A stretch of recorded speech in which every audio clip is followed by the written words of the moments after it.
श्री कृष्ण भगवान के पास जाते हैं और सारा हाल बताते हैं। और जैसे ही कन्हैया जी ने सुदामा का नाम सुना तो अपने सिंहासन को छोड़कर सुदामा के पास चले गए दौड़े दौड़े। एकदम से जाके छाती से लगा लिया और लाकर अपने सिंहासन पे बैठा दिया सुदामा जी को। जब ये हाल द्वारपालों ने देखा, वहां के मंत्रियों ने देखा, यहां तक कि रुक्मणी ने देखा तो एकदम से अचंबा करने लगती है। पूछने लगी, महाराज ये कौन? कि ये मेरे बचपन का मित्र है सुदामा। कि महाराज आप तो राजा हो और ये आपका बचपन का मित्र इस गरीब आदमी को बता रहे हो, ये बात मुझे जची नहीं। न्यू कहने लगे, रुक्मणी तू अभी जानती नहीं, तू अभी मुझे पहचानी नहीं कि मैं कौन हूं और कहां मैं रहता हूं और किससे मैं वार्तालाप करता हूं और किससे मैं याराना रखता हूं। अरे ये गरीब बेशक है, लेकिन गरीबी भी इसके घर में मेरे और तेरे कारण आई हुई है। कि महाराज कैसे? अरे सुन, मैं कौन हूं और कहां मैं रहता हूं। रुक्मणी तुझे बताता हूं। क्या कहा सुनिए।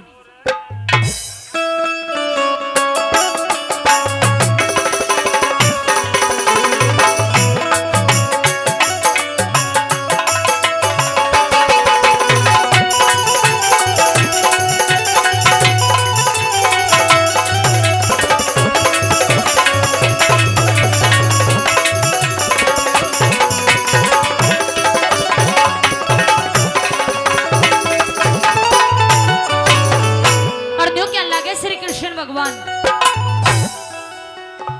हेर में के धोरे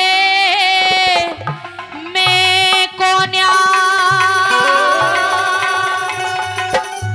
जड़ में कोन्या उड़े पाऊसू।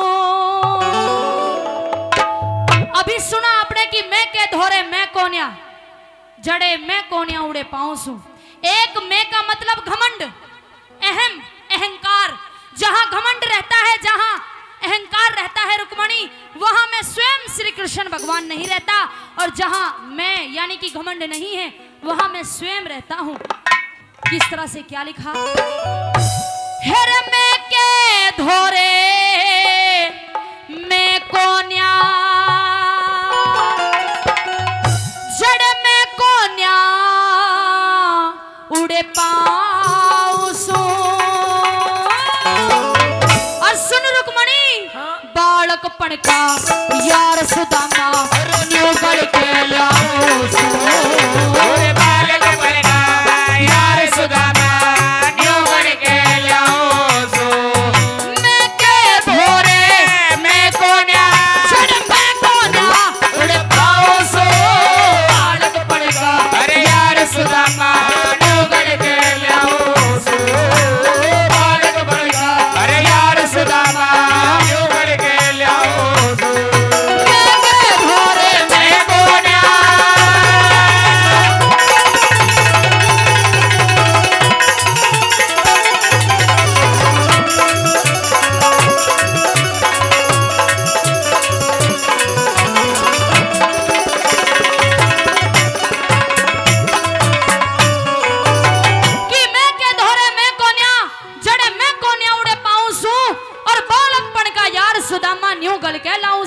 रुक्मणी सुन, जरा गौर से सुनना क्या क्या लगे।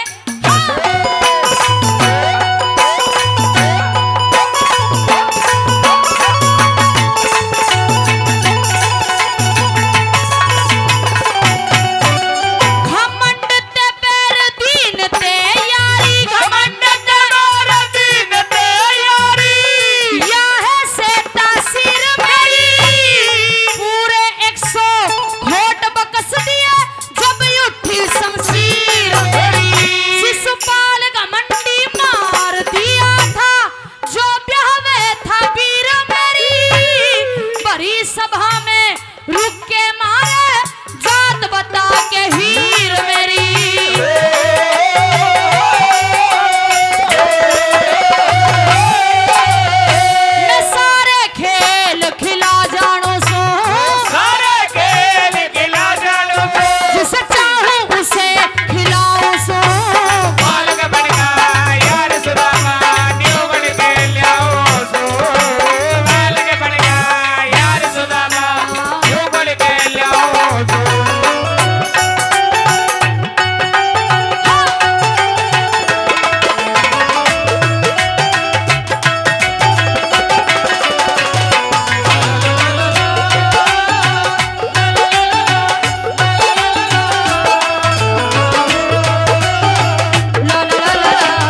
मित्र हैं।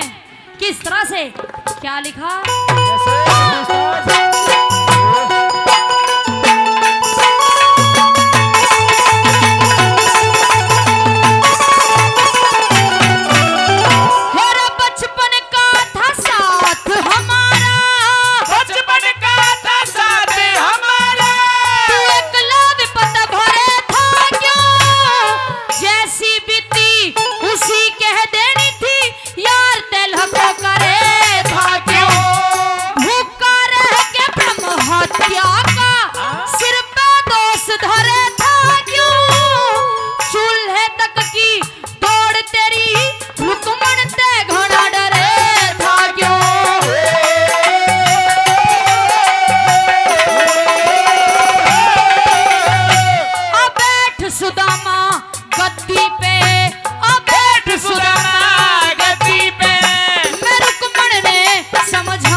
अपने यार को गले से लगाकर ये पूछा कि सुना, मेरी भाभी कैसी है, हमारे बच्चे कैसे हैं, तेरे घर में क्या स्थिति है, कैसा गुजारा हो रहा है, मेरे मित्र एक बार तो बता।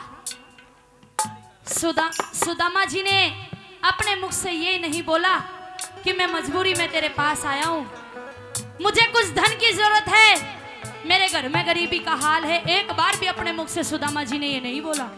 लेकिन वो त्रिलोकी के नाथ श्री कृष्ण भगवान सब बातों को पहचान गए। एक बार आंखें बंद करी कृष्ण भगवान ने और सुदामा के घर का सारा हाल ले लिया और मन ही मन में न्यू कहने लगे श्री कृष्ण जी सुदामा से, क्या हाँ।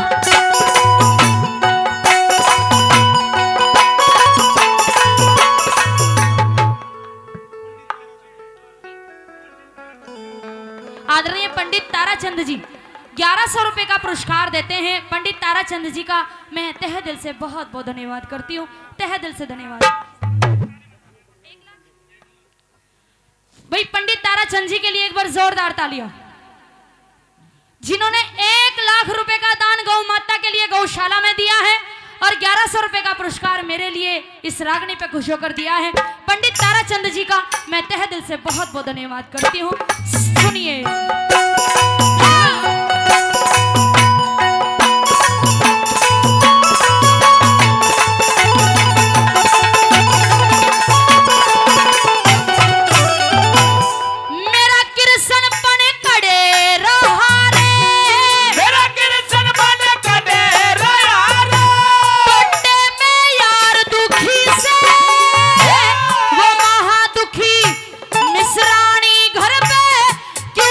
जा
हमारी छोटी बेटी अन्या 100 रुपए का पुरस्कार दे रही है। बेटी का बहुत बहुत धन्यवाद, ढेर सारा आशीर्वाद मेरी टीम की तरफ से।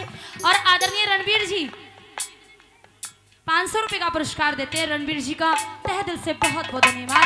आइए, अंतिम लाइनों में तोड़ कर दिया पंडित मांगे राम जी ने।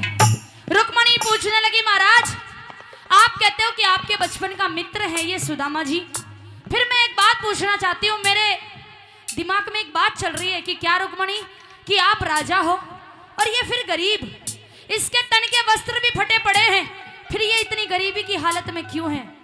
तो श्री कृष्ण भगवान न्यू कहने लगे, रुक्मणी अगर आज इसके घर में कंगाली है ना, आज इसके घर में अगर टोटा आया है तो वो भी तेरे कारण आया है। महाराज मेरे कारण? कि हाँ रुक्मणी तेरे कारण आया है। और क्यों कर आया है, कैसे टोटा आया है, सुनिए।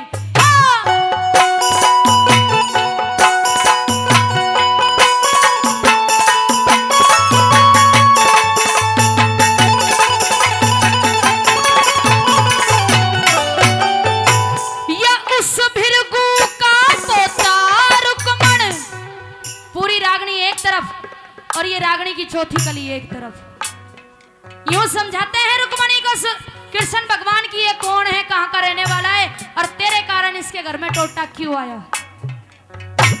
या उस भिरगू का पोता रुक्मण, उस भिरगू का पोता रुक्मण, जिसने मारी लात मेरे लगी, तू रोई थी दुख हो गया था बहुत तेरे, छो में आके श्राप दे दिया, छो में आके श्राप दे दिया, ना भिरगू कुल में वास करे, मांगे राम श्री मांगे राम, हरि की लीला कौन करे और कौन भरे।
जोरदार ताली। आदरणीय